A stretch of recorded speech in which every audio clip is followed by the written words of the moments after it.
우리가 마태복음을 통해서 천국 비유를 계속 묵상하는 가운데 있습니다. 이 천국 비유의 공통적 강조점 가운데 하나가 작은 자에 대한 관심, 그리고 작은 것들에 대한 충성심입니다. 오늘의 비유에 앞서 선행하는 성경의 비유가 달란트의 비유예요. 자, 그리고 이제 오늘의 비유가 등장합니다. 이것은 마지막 예수님이 다시 오시는 종말론적 상황에서의 마지막 심판의 전경으로 강조되는 비유가 소위 말하는 양과 염소의 비유입니다. 양과 염소의 비유. 우리 교회 초창기 개척기에 엄청난 양적 부흥을 거듭하던 시절의 이야기입니다. 주일날마다 수십 명씩 이 세교 영접실에 교우들이 밀려오던 시절이 있었습니다. 그리고 매해 해마다 평균 2,000명 정도의 교우들이 더해지고 있었던 그런 시절. 이런 부흥을 주시는 하나님의 은혜 앞에 감사한 마음이 물론 있었습니다마는, 그러나 제 마음 한 구석에 과연 이것이 성경이 강조하는 진정한 부흥일까라는 그런 마음이 또한 있었습니다. 아니면 이렇게 교인들이 많이 오긴 하지만 이것이 이웃 교회의 교인들에게서 교인을 뺏어오는 소위 수평 이동에 의한 부적절한 부흥은 아닐까라는 염려와 근심이 제 마음에 있었습니다.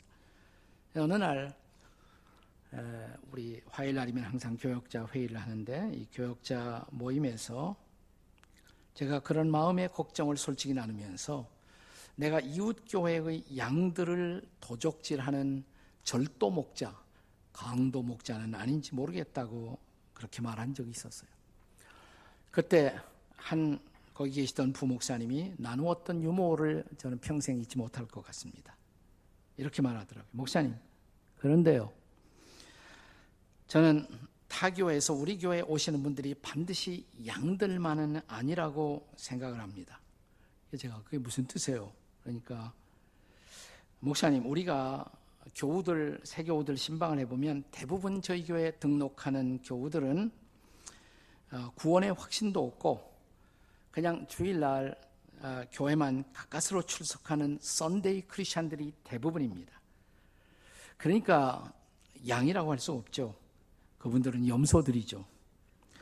저는 우리 교회 사명 중에 하나가 뭐냐면, 우리 교회 특유의 강조점인 말씀 공부, 제자 훈련으로 염소들을 양으로 변화시키는 것이 우리의 사명이라고 생각합니다. 약간의 위로는 됐어요. 네, 그것이 꼭 해답은 아니었습니다만은, 네, 저는 아직도 궁금합니다. 여기 오신 오늘 여러분들이 양인지 염소인지. 옆에 있는 분들에게 한번 눈을 똑바로 쳐다보고 묻겠습니다. 양이십니까? 염소이십니까? 한번 물어보세요. 네, 양이십니까? 염소이십니까? 이렇게. 자, 오늘의 비유가 양과 염소의 비유입니다. 오늘의 비유는 심판자이신 주께서 이 땅에 다시 오신다는 종말론적 선포로 시작됩니다. 31절 함께 읽겠습니다. 다 같이 시작. 인자가 자기 영광으로 모든 천사와 함께 올 때에 자기 영광의 보좌에 앉으리라. 자, 그리고 드디어 심판이 시작됩니다. 이제 32절, 33절의 말씀입니다. 같이 읽습니다. 시작. 모든 민족을 그 앞에 모으고 각각 구분하기를 목자가 양과 염소를 구분하는 것 같이 하여, 다음 절, 양은 그 오른편에 염소는 왼편에 두리라. 자, 오늘의 비유는 이제 본문의 마지막 구절에서 결론을 우리에게 선포합니다. 자, 46절 보세요. 46절에 보시면, 자, 이제 왼편 쪽에 있던 염소들, 그들은 어디에 처합니까? 영벌, 영원한 형벌에 처해지고, 또 오른편에 있던 양들은 뭐예요? 영생에 들어가리라 라는 선포로 본문 말씀이 매듭지어집니다. 자, 그렇다면 저와 여러분의 인생살이 혹은 믿음의 여정에서 가장 엄숙하고 가장 중요한 질문이 있다면 이것입니다. 오른편 양들은 도대체 누구일까라는 것입니다. 물론 그들이 천국 백성들이고 천국의 제자들인 것은 사실이지만, 구체적으로 그들은 어떻게 해서 오른편 양들이 되었을까? 이 오른편 양들의 정체는 도대체 누구입니까? 그 첫 번째 대답은, 본문이 보여준 첫 번째 대답은 천국을 상속받을 자들이라는 것입니다. 그들이 천국을 상속받을 자들이에요. 34절 말씀을 보겠습니다. 34절 다 같이 시작.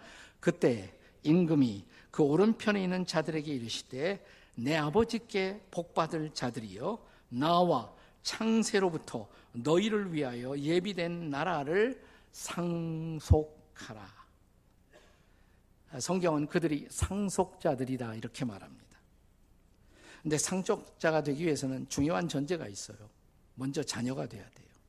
자녀이면 상속자가 되는 것이고 자녀가 아니라면 상속자가 될 수가 없습니다. 그러니까 그들이 상속자가 되었다는 말은 그들은 어느 날 인생의 도상에서 예수님을 만나 인격적으로 예수님을 구주와 주님으로 영접하여 구원받아 하나님 아버지의 자녀가 된 사람들이죠. 자, 우리가 잘 아는 말씀. 자, 요한복음 1장 12절 이 말씀을 암송하면 양이고 아직도 암송 못하면 염소임에 틀림이 없습니다. 자, 요한복음 1장 12절 암송하던가 할 수 없이 그대로 스크린 보고 읽거나 다 같이 시작. 영접하는 자, 곧 그 이름을 믿는 자들에게는 하나님의 자녀가 되는 권세를 주셨으니. 보고 읽었어요? 암송했어요? 예. 자, 이렇게 하나님의 자녀가 된 사람들에게 주어지는 놀라운 특권, 그 특권이 뭐라고 그랬어요? 상속자가 된다. 이제 바울 사도의 증언을 들어보십시오. 로마서 8장 17절입니다. 같이 읽습니다. 시작. 자녀이면 또한 상속자, 곧 하나님의 상속자요 그리스도와 함께한 상속자니 우리가 그와 함께 영광을 받기 위하여 고난도 함께 받아야 할 것이니라. 여기 하나님의 자녀가 된 우리에게 약속된 상속, 영광스러운 것, 가장 영광스러운 것 뭘까요? 천국이죠. 네. 다시 말하면 우리는 천국의 상속자가 된 것입니다.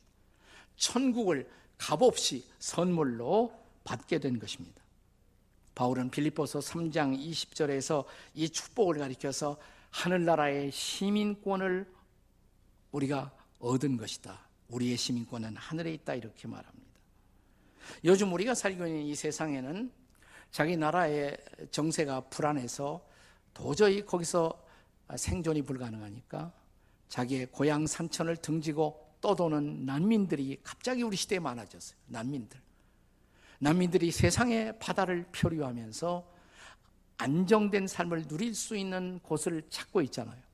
우리나라도 찾아오죠? 네, 제주도에도 찾아왔어요, 난민들이. 자, 그들의 소망이 뭘까요? 그들의 유일한 소망, 안정된 나라에 도착해서 그 나라의 시민권을 얻는 것. 이게 최대의 소망이에요. 유일한 소망이에요. 자, 그들이 대한민국 시민권을 얻고 기뻐하는 모습 보셨습니까? 미국에서, 유럽에서 그들이 안정된 나라에 도착해서 그 시민권을 얻었을 때 그 놀라운 환희와 기쁨을 어떻게 표현할 수 있을까요? 이제 우리가 살게 되었구나. 네. 그런데 이런 세상의 시민권을 천국의 시민권과 비교할 수 있어요. 우리가 예수 믿고 천국의 시민권을 얻었다. 천국의 상속자가 되었다. 그래서 이런 사람들을 오늘 본문은 가리켜서 복 받은 자들이다. 복 받을 자들이다. 본문 34절에 복 받을 자들, 복 받은 자들. 여러분이 정말 예수 믿고 예수님이 영접하고 하나님의 자녀가 되었다면 옆에 사람들에게 해보세요. 복 받으셨습니다. 이렇게. 그 보통 복이 아니죠. 큰 복을 받으신 거예요. 큰 복을. 네. 그들은 창세로부터 하나님의 자녀들을 위해서 예비된 그 나라, 천국을 거저 받게 된 것입니다. 자, 이 창세전에 예비된 축복에 대해서 에베소서 1장 3절이야 5절에서 바울 사도가 증언하는 메시지를 다시 경청해 보십시오. 함께 읽겠습니다. 시작. 찬송하리로다. 하나님 곧 우리 주 예수 그리스도의 아버지께서 그리스도 안에서 하늘에 속한 신령한 복을 우리에게 주시되 4절 곧 창세전에 그리스도 안에서 우리를 택하사 우리로 사랑 안에서 그 앞에 거룩하고 흠이 없게 하시려고 그 다음 절 뭐라고 그랬어요? 그 기쁘신 뜻대로 우리를 예정하사 예수 그리스도로 말미암아 자기의 아들들이 되게 하셨으니. 아멘. 정말 아멘이시죠? 네.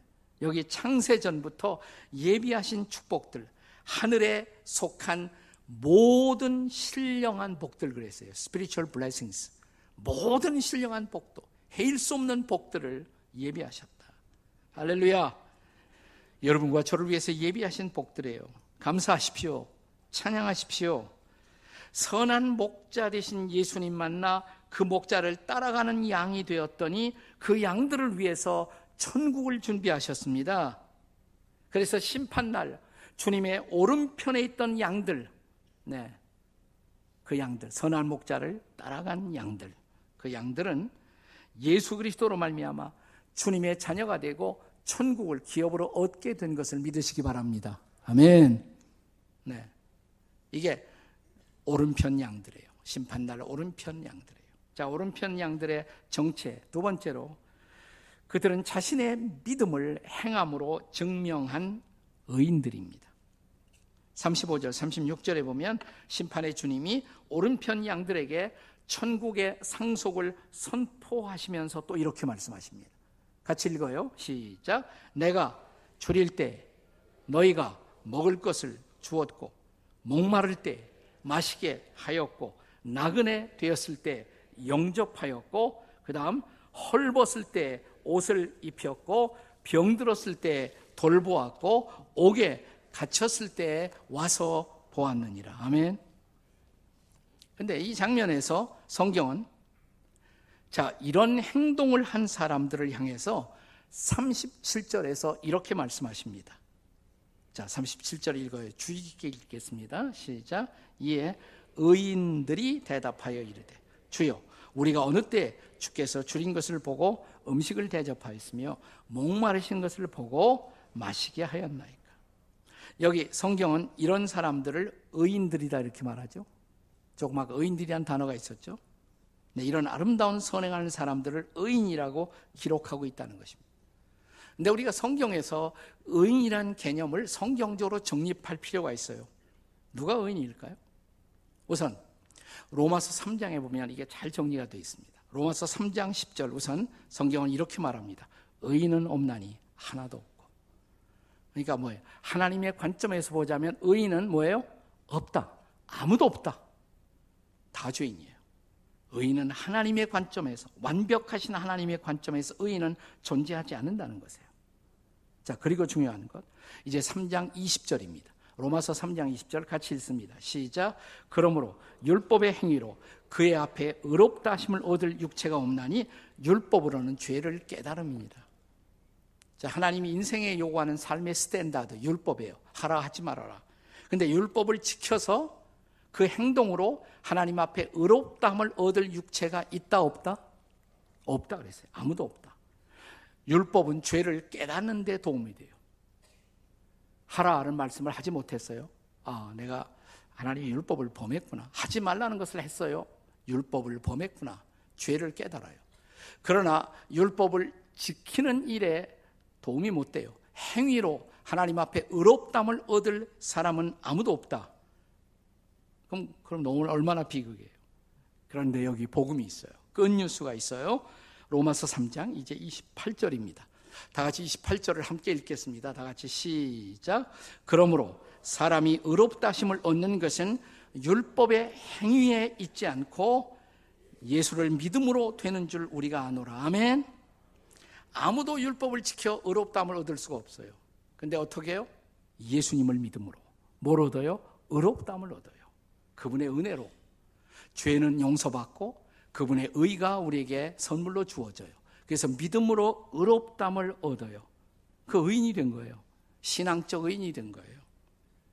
자, 그러면 여기 마지막 날, 주님의 오른편에 있어서 칭찬받은 그들의 선행, 이 선행은 우리의 믿음과 무슨 관계가 있단 말입니까? 우리가 예수 믿고 변화된 증거가 바로 우리들의 선행이라는 것입니다. 믿음이 뿌리라면 선행은 열매인 것입니다. 그리고 그 선행은 바로 작은 자들에 대한 우리의 관심, 사랑의 실천, 돌봄, 그것이 바로 우리의 선한 행위라는 것이에요. 본문의 40절을 보세요. 자, 40절 함께 읽겠습니다. 시작. 임금이 대답하여 이르시되 내가 진실로 너희에게 이르노니 너희가 여기 내 형제 중에 지극히 작은 자 하나에게 한 것이 곧 내게 한 것이니라. 자, 이 작은 자들 누가 있을까요?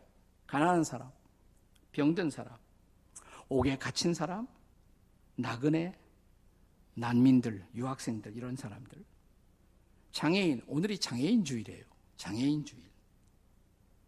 자, 이들이 포함되는 것이죠. 이 작은 자들에게. 그들을 향한 돌봄, 사랑의 실천, 바로 그 선행이 믿음의 열매로 나타나야 한다는 것입니다. 야고보는 이런 행함의 필요성을 가르치는 성경의 중요한 책 야고보서는 이렇게 가르칩니다. 야고보는 주님의 동생이에요. 예수님의 동생입니다. 예수님의 동생 야고보가 기록한 말씀 야고보서 2장 18절 같이 읽습니다. 시작. 어떤 사람은 말하기를 너는 믿음이 있고 나는 행함이 있으니 행함이 없는 믿음을 내게 보이라. 나는 행함으로 내 믿음을 내게 보여주리라. 정말 네가 믿음이 있느냐? 그러면 행함으로 보여다오. 다시 말하면 행함으로 믿음을 증명해야 한다는 것입니다. 그런 우리의 착한 행위, 이 실천, 이것은 바로 우리의 믿음의 열매라는 것입니다. 네. 우리 교회가 우리 지구촌교회 개척되고 지구촌교회 역사를 이어오면서 한 10년간은 우리가 전도와 선교에 열정을 다했습니다. 아무리 성경을 볼수록 이 전도나 선교 못지않게 또 하나 중요한 것이 사랑의 실천이에요. 그래서 우리 교회가 10년이 다가왔을 때 정식으로 사회복지재단을 만들었습니다. 그리고 우리 주변에서 우리가 이웃들을 도울 수 있는 구체적인 길이 무엇인가를 찾기 시작했어요.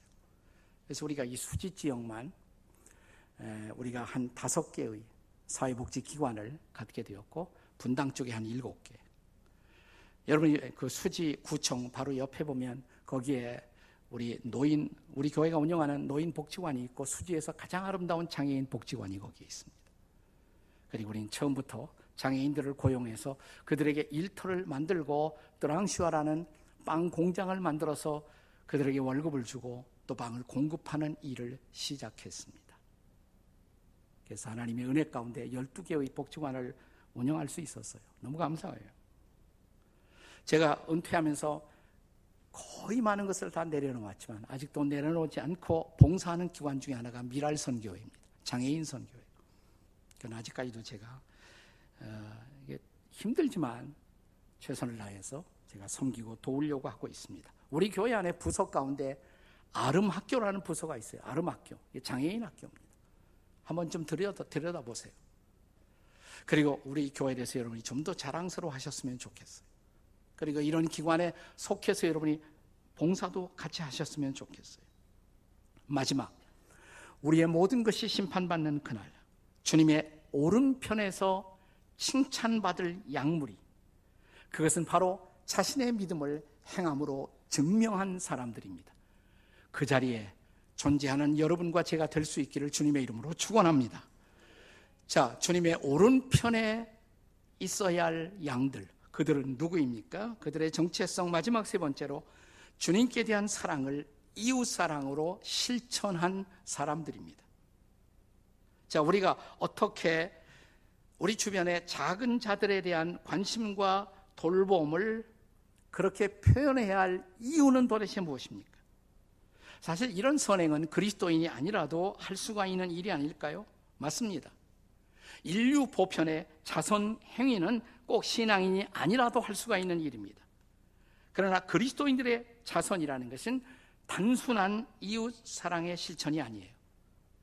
우리들의 이웃 사랑, 그 밑바탕에는 주님께 대한 사랑이 있는 것입니다.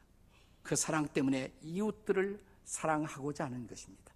자, 우리가 성경을 읽으면서 우리가 받는 가장 중요한 큰 계명, 위대한 계명 뭐예요?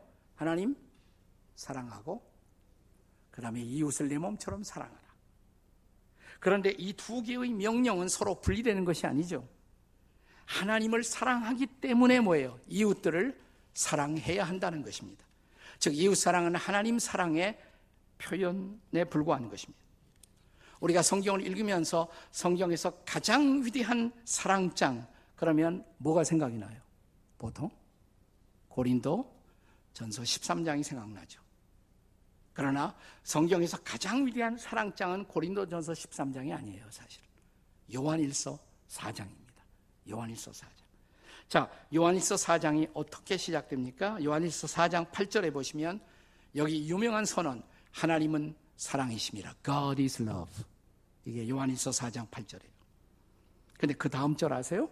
자, 4장 9절 같이 읽겠습니다. 시작. 하나님의 사랑이 우리에게 이렇게 나타난 바 되었으니 하나님이 자기의 독생자를 세상에 보내심은 그로 말미암아 우리를 살리려 하십니다. 자, 제일 처음 하나님은 사랑이시다. 특별히 이건 아버지 하나님, 성부 하나님이 사랑이시다. 근데 그 사랑이 어떻게 나타나느냐? 독생자를 보내심으로. 성자 하나님, 예수님을 이 땅에 보내심으로. 그가 그 사랑을 어디에서 나타내셨습니까? 십자가에서 우리를 대신해서 죽으심으로. 그 사랑을 나타내셨어요. 자, 그러나 여기서 끝나지 않고 요한일서 4장은 4장 13절을 보세요. 13절 같이 읽습니다. 시작. 그의 성령을 우리에게 주심으로 우리가 그 안에 거하고 그가 우리 안에 거하는 줄을 아느니라. 그 직전의 12절에는 성령 하나님으로 말미암아 하나님의 사랑이 우리 안에 거하게 되었다. 정리를 해보겠습니다. 하나님 아버지는 사랑이십니다. 근데 아버지 하나님의 사랑은 아들 하나님 예수님을 통해 나타났어요. 어디에서? 십자가에서 나타나셨어요. 그런데 그 사랑, 십자가의 사랑은 성령으로 말미암아 어디 안에 거하게 되었어요? 우리 안에, 성도들 안에 그 사랑이 거한 바 되었어요. 자, 그 하나님의 사랑이 성령으로 말미암아 우리 안에 거한다면 이제 중요한 결론. 자, 요한일서 4장의 마지막 구절, 4장 21절입니다. 같이 읽습니다. 시작. 우리가 이 계명을 주께 받았나니 하나님을 사랑하는 자는 또한 그 형제를 사랑할지니라. 하나님의 사랑이 우리 안에 거한다면 그 사랑을 누구에게 나타내야 돼요? 형제들에게. 특별히 작은 형제들, 사회적 약자들, 병들고 힘없어 하는 사람들, 그들에게 이 사랑이 표현될 수 있어야 한단 말이죠. 본문의 양과 염소의 비유에서 오른편 양무리에 속한 사람들, 이들은 바로 이 사랑을 주변의 작은 자들에게 실천해 온 사람들이에요. 반대로 왼편 염소의 자리에 서게 된 사람들, 그들을 향한 주님의 선언이 뭘까요? 그들은 아마 교회는 나오는 사람일 수도 있어요. 그러나 진짜 크리스찬이 아니었던 사람, 참된 믿음을 가지고 살지 못했던 사람들, 마지막 선언이 뭘까요? 마태복음 25장 45절 같이 읽습니다. 시작. 이에 임금이 대답하여 이르시되 내가 진실로 너희에게 이르노니 이 지극히 작은 자 하나에게 하지 아니한 것이 곧 내게 하지 아니한 것이라. 여러분, 죄라는 것은 우리가 죄를 정의할 때 하지 말아야 할 것을 한 것, 예를 들어 살인하지 말라, 살인했어요. 하지 말아야 할 것을 한 것. 근데 이것만 죄가 아니다면 이런 죄를 가리켜서 sense of commission, 하지 말아야 할 것을 한 것. 근데 해야 할 것을 안 한 것도 죄예요.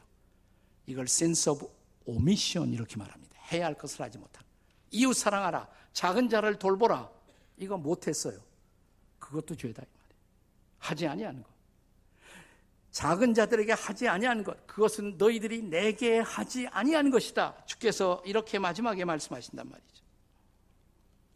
제가 좋아하는 이야기를 다시 들려드리고 싶습니다. 제가 아주 젊은 설교자일 때 만났던 미국 목사님에게 들은 얘기예요. 평생 저를 붙들고 있는 말씀이에요. 스토리고. 이 목사님이 친구 집에 갔는데 친구 딸이 인형을 갖고 놀더래요. 막 리빙룸에서 여러 개의 인형을. 물었어요. 수잔, 너 그 인형 중에서 내가 제일 사랑하는 인형이 어딨니? 여긴 없어요. 그러대. 어딨니? 제 방에 있어요. 보여줄 수 있니? 안 돼요. 왜? 보여드리면 아저씨는 저를 비웃을지 몰라요. 아니, 그런 일 없지. 내가 왜 널 비웃어? 그럼 약속할 수 있어요? 약속하지. 자기 방에 들어와서 이 소녀가 자기가 제일 사랑하는 인형을 갖고 나왔어요. 근데 그 인형이 머리가 벗겨지고 옆구리가 터져 있고 다리가 잘려져 있고 좀 섬뜩하더래요. 그래서 진지하게 다시 물었어요. 수잔, 너 어째서 이 인형을 제일 사랑하니? 그때 이 소녀의 대답을 들어보세요. 아저씨, 이 인형은요, 제가 사랑하지 않으면 사랑해 줄 사람이 없어요. 제가 사랑하지 않으면 사랑해 줄 사람이 아무도 없어요. 여러분, 우리가 사랑하지 않으면 사랑이라는 단어도 알 수 없는 이웃들 있을까요, 없을까요? 아니, 우리 교회가 품지 않으면, 사랑하지 않으면 사랑을 알 수 없는 사람들 있을까요, 없을까요? 그래서 우리가 사회복지 사역도 하는 거예요. 우리는 이 책임을 다하고 있을까요? 마지막 날 심판대에서 주님이 반드시 우리에게 확인하고 싶어하는 건, 내가 내 양이니? 우리의 목자 되신 주님을 따라온 진정한 양이라는 것을 증명하는 것. 내가 불쌍히 여기고 내가 관심을 두고 있었던 그 연약하고 힘들어하는 사람들을 너도 끌어안고 함께 같이 사랑했니? 이 책임을 위해서 오늘 우리가 여기 존재하고 있고 우리 교회도 존재한다는 것입니다. 꼭 장애인 주일이어서가 아니라 우리 한평생 우리 주변에 연약하고 힘들어하는 사람, 손 붙잡아주고, 시각장애인 길도 좀 가르쳐주고, 이런 작은 실천에서부터 내가 주님의 오른편 양무리에 속한 사람인 것을 증명하는 여러분과 제가 될 수 있기를 주님의 이름으로 축복합니다.